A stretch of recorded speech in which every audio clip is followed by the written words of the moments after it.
Dah cakap dah, memang terbukti. Satu lagi makanan yang Aid dapat cuba dekat Sibu ni adalah mi kampua. Mi kampua ni dia sebenarnya dijual hampir setiap kedai dekat Sibu ni ada. Kalau nak cuba yang halal punya boleh, ada. Yang Aid pergi tu, Aid pergi dekat kedai Akak Sarimah. Akak Sarimah ni dah menjual dan membuat mi kampua ni selama 10 tahun. Rupa dia macam mi goreng, tapi rasa dia berbeza. Dia adalah campuran bahan-bahan macam kicap, dia ada sos dan dia ada minyak bawang merah. Waktu pun dah masuk waktu makan, Aid pun dah rasa lapar sangat. Jadi Aid nak makan mi kampua. Dan mi kampua ni orang Sibu kata kalau datang sini tak makan, tak rasa, rugi. Memang sangat rugi. Jadi apa lagi? Aid nak rasalah.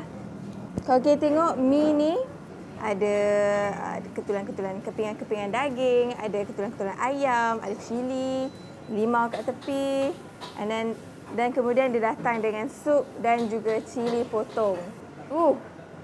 Cukup sedap. Boleh rasa manis kicap dia dan juga sedikit pedas daripada cili dia. Ada sedikit hujung-hujung tu rasa bau minyak bawang merah dia.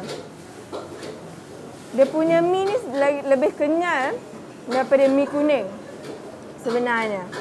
Memang berbeza sangat dengan mi goreng yang kita makan di Semenanjung lah. Nak makan dengan daging dia pula.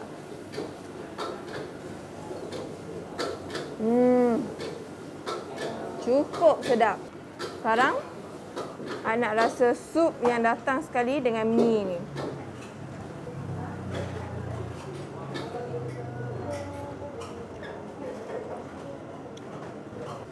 Sup ni boleh rasa dia ada sedikit masin dan pati dia tadi boleh rasa pati daging.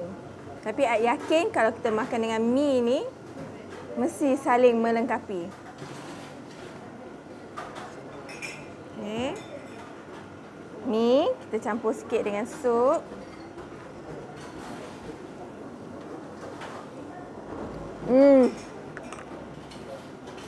Dah cakap dah, memang terbukti.